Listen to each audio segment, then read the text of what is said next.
का हो बड़ी मेहनत करता रू। न तो तू करबा का अचार बनावतनी कटनी में खाई जाई। ये हवा साला जिए के ठीक नहीं खे हो अचार के पीछे पड़ल बिया। तोहरा मांग में से नूर हम भरा। ई कना सरकारी स्कूल का फार्म ना हो जे भरे खातिर तैयार बारा। कमलेश, हाँ सर, गीत गा लेते हो? ठीक है गाओ तो। की ढोढ़ी में पानी तोहरा लागी हो। यही गीत गाने के लिए बोले हैं हम। तू हंस के बोलल जहन दिलवा के तोहरा तू बढ़ी गइल। गद्दा कहीं का। सूरज देव भेल भील सरवा हरख तेरे बिरवा पूजन तेरे बिरवा हो। अरे कैसे छनी पूरी रोजा रोटिया बेलाई धना बेला नाही लाई धना बेला नाही लाई।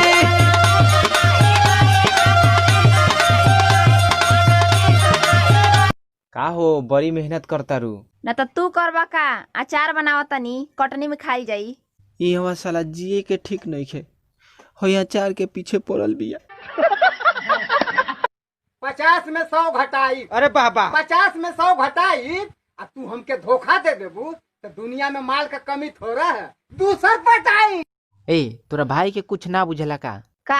साला ऑर्केस्ट्रा के रिकॉर्डिंग करके हमरा के भेज लेबा। हाँ त का हो गल? पूरा खानदाने सोन की बा। सोन की का कलह? ए कैसे कलह? कैसे कलह? मुंह से। जो अपनी पत्नी से प्यार करे उसको राम कहते हैं, जो कई औरतों से प्यार कर बैठे उसको आसाराम कहते हैं। क्योंकि रघुपति राघव राजा राम इज्जत लूटे आसाराम। बच्चा, हाँ बाबा, तुम्हारे हाथ में तो बहुत सारा धन है। का सच हूँ का? हाँ बालक, तो ऐसा कोनो उपाय नहीं है डायरेक्ट अकाउंट में चल जाओ।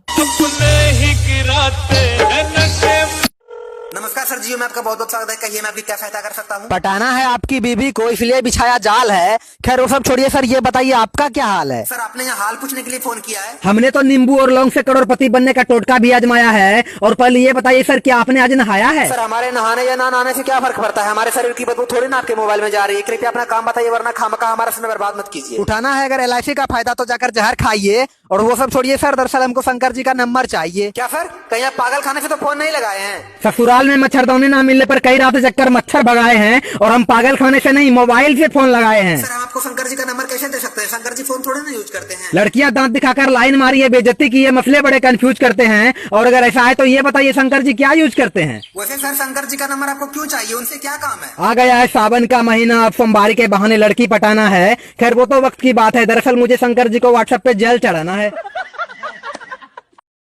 ए तोरा भाई के कुछ ना बुझला का? साला ऑर्केस्ट्रा के रिकॉर्डिंग करके हमरा के भेज लेबा। हाँ त का हो गल? पूरा खानदाने सोन की बा। सोन की का कलह? ए कैसे कलह? कैसे कलह? मुंह से। जानते हो क्या? मेरे पापा मेरे शादी तय कर दिए हैं। क्या?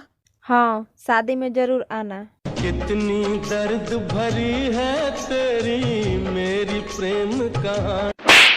गीत गावे के ना आवे कोनी हो।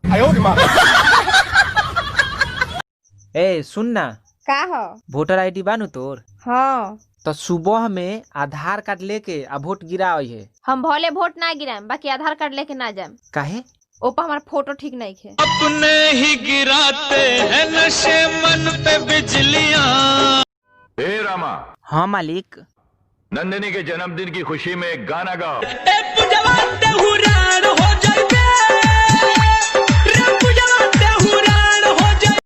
हम जिकरा के नजर पर चढ़ा लेनी नु बे मरले ना छोड़ेनी। हेत की हो सके? हेत किसन के तो नचा के फेंक देनी। आ बारका लोग के? बारका लोग से ना अझुरानी। काहे? एक बेर अझुराई रहनी नु तो बहुते मरला सा। रे ये बताओ, दारू पियला से का होला? दारू पियला से हम जब दारू पी के आवे नी नु तो बुझाइबे ना करेला कि माई मारत है कि मेरा। पापा, मैं बाप बन गया। हरामखोर नालायक बदतमीज, चल निकल जा मेरे घर से, भाग। गाली क्यों दे रहे हो? आप ही ने तो कहा था पहले लाइफ में कुछ बन जा, उसके बाद तेरी शादी करवा। हम का कोनी रे? जब ते बाजारे गए हो तो सब्जी कहाँ ले ले हो? बाजारे कहाँ गयो नहीं हो? तो बूढ़ा के खैनी किन के कहाँ से देले हो? सब खा के थूक ले रहल हन तो उन्हें बिटोर के देनी हो। पापा मैं बाप बन गया। हरामखोर नालायक बदतमीज, चल निकल जा मेरे घर से, भाग। गाली क्यों दे रहे हो? आप ही ने तो कहा था पहले लाइफ में कुछ बन जा, उसके बाद तेरी शादी करवा। रे ये बताओ दारू पियला से का होला? दारू पियला से हम जब दारू पी के आवे नी नु तो बुझाइबे ना करेला कि माई मारती है कि मेरा। हम जिगरा के नजर पर चढ़ा लेनी नु, बे मरले ना छोड़ेनी। हेट की हो सके? हेट की सन के तो नचा के फेंक देनी। अब बारका लोग के? बारका लोग से ना अझुरानी। काहे? एक बेर अझुराई रहनी नु तो बहुते मरला सा। मेरी मानो तो दारू की होम डिलीवरी शुरू कर दो। कचड़े की गाड़ी हर गली हर मोहल्ले में जाती ही है, बस वो वाला सिस्टम कर दो। दारू वाला आया घर से बेवड़े निकाल, दारू वाला आया घर से बेवड़े निकाल। अब एक बात बता, तू कौन सी चड्डी और बनियान पहनता है? अबे मैं रूपा की चड्डी और दिव्या की बनियान पहनता हूँ। अच्छा, तो रूपा और दिव्या क्या पहनती हैं? अबे तेरे मुंह पे चपेट मारूंगा, साड़ी एक कंपनी के नाम है।